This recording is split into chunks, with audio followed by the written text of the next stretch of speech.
All right, you've completed your videoing, and tell me about what you decided to video.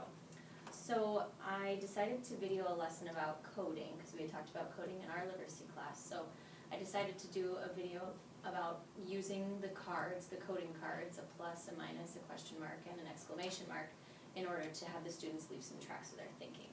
So my lesson was to get them to use the coding cards on their own in order to leave some tracks they're thinking about a nonfiction article. A nonfiction art. Now, this is second grade, and had they had experience with this before?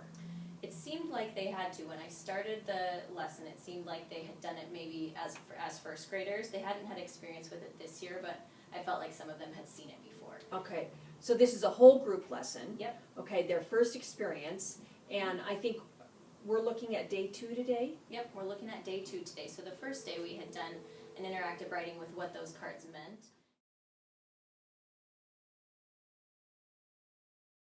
And so that they had an idea of what each card meant and what they were going to do with them the next day. Okay. So here on day 2, we're going to read the article. I'm going to put up a post-it note of my thinking also, so that they can see what I expect from them. So the kids clearly know what their Yep. their goal is, that when you Yep. read the nonfiction, that you have to remember something and you're Yep. thinking all the time. Okay, Exactly. so, all right, great. How are you going to measure or monitor? I know the cards actually help you make sure that kids are engaged. So how did you monitor their thinking? What did you have the kids doing? So as I read just one paragraph, I broke it down into paragraphs of So the article. small chunks. Yep, small chunks of the article. As I read each paragraph of the article, I had students hold up to start with just a plus or a minus card to see if they knew what we were doing. The plus meant it was something they already knew, and the minus meant it was something they didn't know. Okay. And so they had to hold up a plus or a minus, and they were very engaged with that part. Okay. So, So then did you add, because you thought Yep. they had that under their belts, Yep. that then you added the exclamation point and the question mark? yep. Same and session? Yep, same Okay. session, and so after they had done the plus and the minus, we went on to the other two. And I had them in pairs. Instead of each having a set of cards, the pair had a set of cards, and so I had them switch off using the cards between the pair of students, and if I was gonna do it again, I would have had the students each have a set of cards instead of having them have one per the pair of them.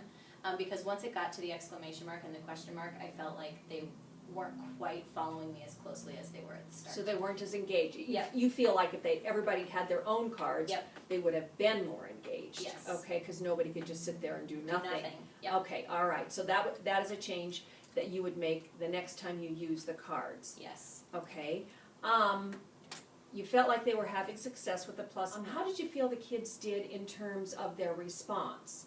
I knew that, or I didn't know that. How did they do with that, and how did you scaffold them? So I feel like the first few times we did it with the I already knew that and the I did not know that pieces of information, those were fairly clear. They could say, I already knew that our article was about taxis. I already knew that you had to pay a fee in order for taxis to come and pick you up. So they were very clear about those things. But once it got to using the exclamation mark and the question mark, their responses became very vague. So the question mark was held up and they said, well, I had a question about that. Well, what was it exactly that you had a question about? What was it that you were confused about? They had trouble reiterating from the article or taking evidence from the article to tell me what they actually had a question about. So what did you do to help them? So I reread part of the article when they had Okay. a question, and so some of the time that helped, and I said, what part of that did you have a question about? I'll reread it for you.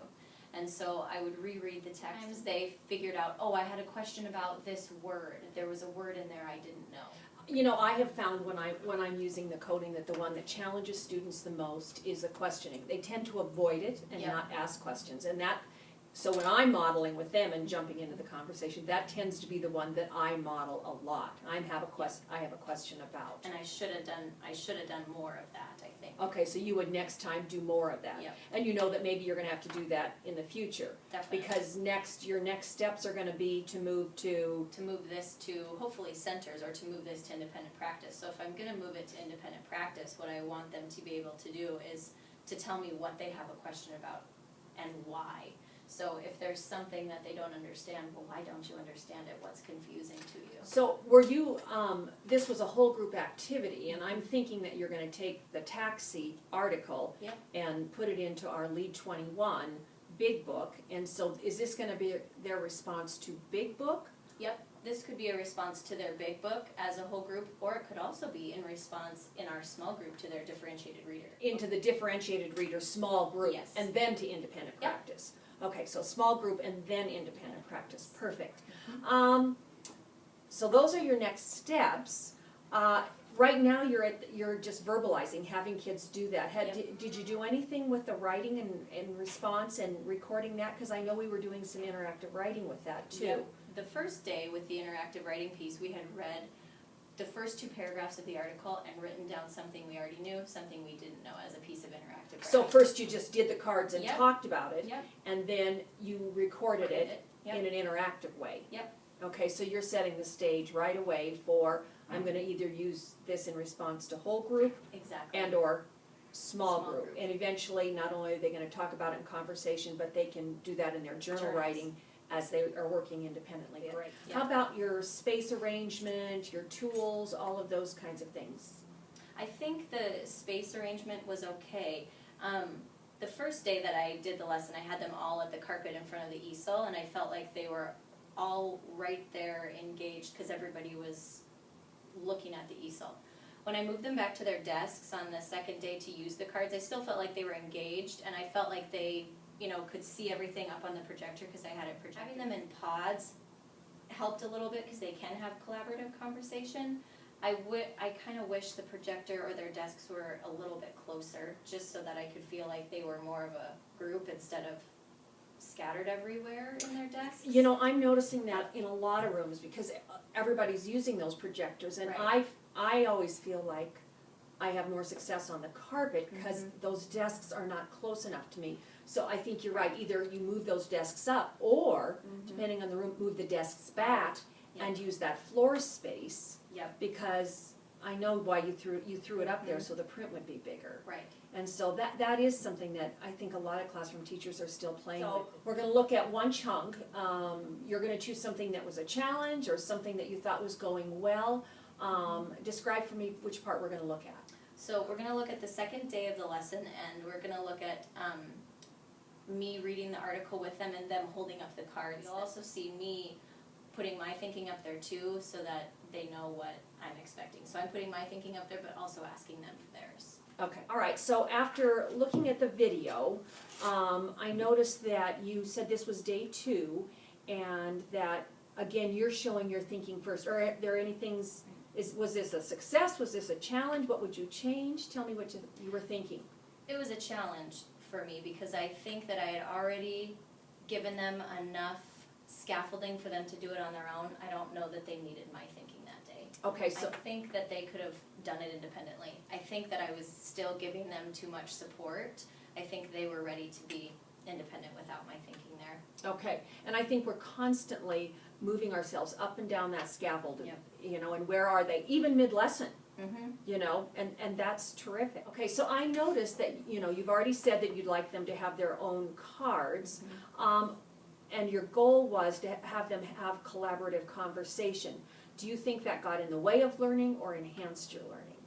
I think in this case it got in the way. I think it took up too much of their time, and I think that it wasn't necessarily a time for collaborative conversation. I wanted to know if they could do it independently, and I kind of got a mix of things there. I didn't get exactly what I wanted. I would have had each of them have their own set of cards so that I could see who was engaged.